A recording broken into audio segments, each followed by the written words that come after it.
Hey everybody! Thank you for joining my Zoom dance party today. It was so much fun. I loved seeing all your dance moves again. You guys are so good. As we know, today is Kingsley Spirit Day. Okay, so thank you for showing me all your awesome Kingsley Spirit wear. And while we're thinking about being at school, we're going to read a book that reminds us what we were like at school. Miss Nelson is Missing. This was one of our favorites. It's by Harry Allard and James Marshall.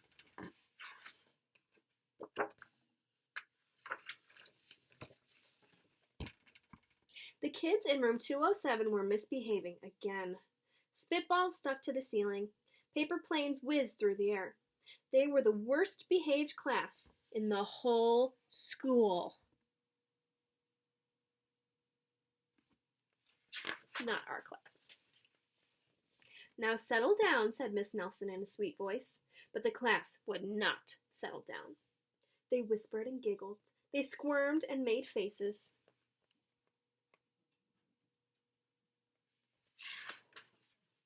They were even rude during story hour.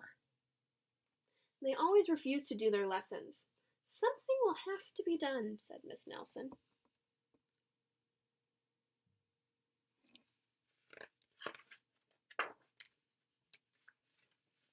The next morning, Miss Nelson did not come to school. Wow, yelled the kids. Now we can really act up. They began to make more spitballs and paper planes. Today, let's just be terrible, they said. Not so fast, hissed an unpleasant voice.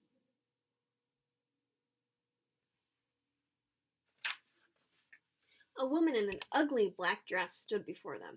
I am your new teacher, Miss Viola Swamp. And she rapped the desk with her ruler.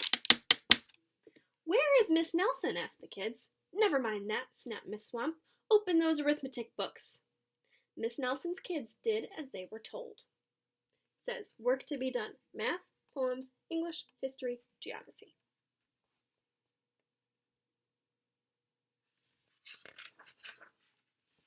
They could see that Miss Swamp was a real witch. She meant business. Right away, she put them to work, and she loaded them down with homework. Look at all that homework.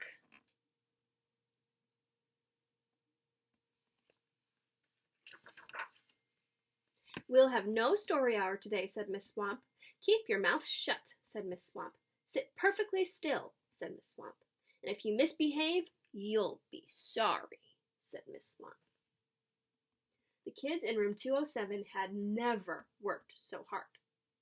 The days went by and there was no sign of Miss Nelson. The kids missed Miss Nelson.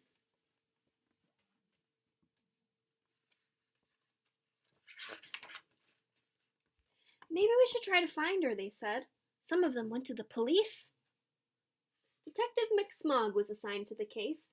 He listened to their story. He scratched his chin. He said. I think Miss Nelson is missing. Detective McSmog would not be much help.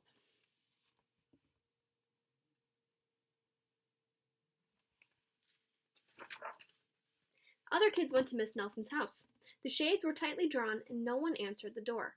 In fact, the only person they did see was the wicked Miss Viola Swamp coming up the street. If she sees us, she'll give us more homework. They got away just in time.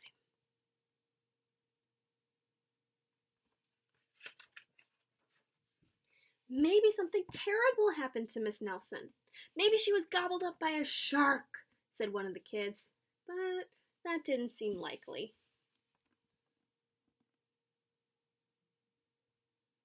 It says sharks. Very unpleasant.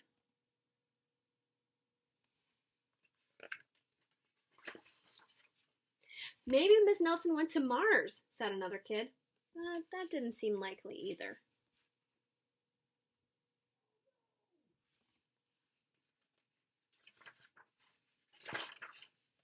I know, exclaimed one know-it-all.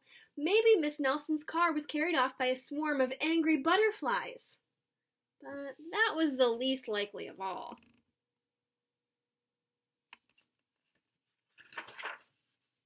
The kids in room 207 became very discouraged. It seemed that Miss Nelson was never coming back, and they would be stuck with Miss Viola Swamp forever. They heard footsteps in the hall. Here comes the witch, they whispered.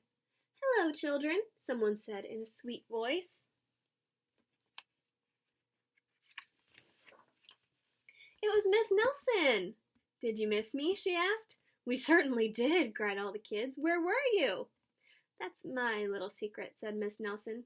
How about a story hour? Oh, yes, cried the kids. Miss Nelson noticed that during story hour no one was rude or silly. What brought about this lovely change? She asked. That's our little secret, said the kids. Look how nicely behaved they are. Back home, Miss Nelson took off her coat and hung it in the closet, right next to an ugly black dress. When it was time for bed, she sang a little song. I'll never tell, she said to herself with a smile. Look at the black dress.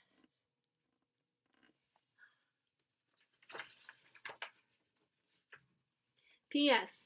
Detective McSmog is working on a new case. He is now looking for Miss Viola Swamp.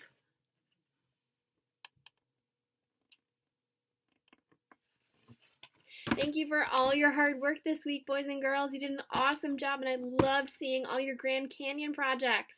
Keep up the good work, and I'll talk to you on Monday.